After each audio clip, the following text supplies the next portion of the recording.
Kinig, hindi titikom kanyang bibig.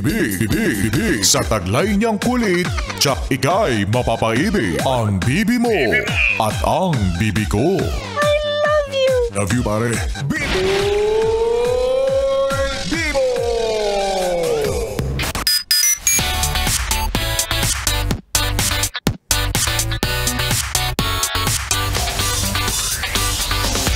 Yes, friend!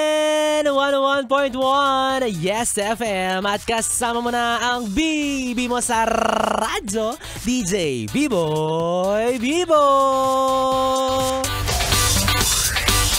Yes, friend! Lunes na, April 1 pa. Oo, talaga nga namang napakasayang simula nitong panibagong buwan. Natignan mo nga naman, no, hindi pa rin kita iniiwan. Oo, kahit na madalas mo kong kinakalimutan. Ewan ko sa'yo. Siya.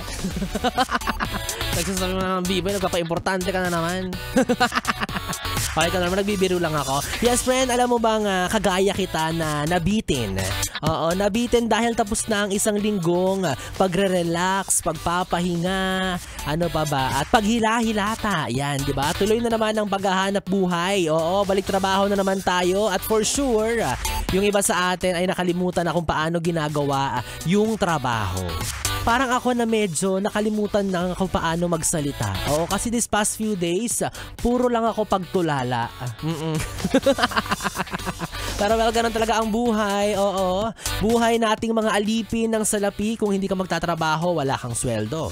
Kung wala kang sweldo, wala kang pangbayad ng Meralco. At kapag wala kang pambayad ng Meralco, ay be, didilim sa inyo. Oo. 'Di ba? Wala kang pambili ng luho mo. Oh, masisira ang pagso-social climb mo. 'Di ba? Nakakatakot pakinggan kaya tuloy-tuloy lang tayo dapat sa paglaban sa buhay na ito. At least 'di ba nakakatulong ka sa kumpanya nyo. Napapayaman mo sila lalo. Oo. Kaya yes, friend, harapin mo na ulit yung realidad ng buhay, lalo pa ngayon natapos na arena ang Holy Week. Kaya tuloy-tuloy na po ulit tayo sa panghahamak, panghusga at pangingialam sa buhay ng iba.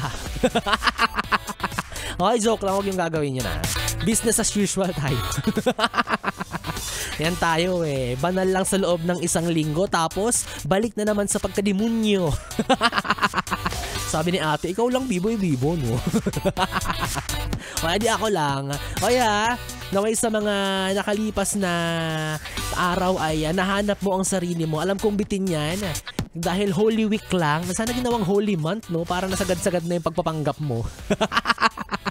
Well, ayan naway, nahanap mo ang iyong sarili, nahanap mo ang pahinga na gusto mong maranasan, no? At naway, natauhan ka na hindi talaga ikaw ang mahal niya. Aww, hapdi naman more.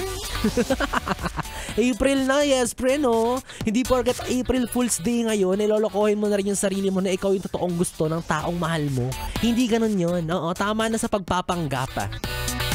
Kaya nga ng mga lumipas na buwan sa isang taon, palipasin mo na rin yung kahibangan mo sa kanya. Mag-move on ka na, tutulungan kita, oo.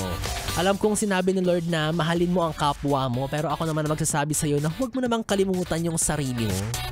'Di ba? Wow. Entry, may sinabi lang si Lord, may sinabi rin dapat si B-Boy Bibo. Tinatapatan yung sinabi ng Lord. Well, anyways, bago pa ako tuluyang mawalan ng points sa langit, magbalik tugtugan muna tayo with our next song. Dito pa rin syempre sa istasyong number 1 sa kalokohan ng 101.1 Yes FM.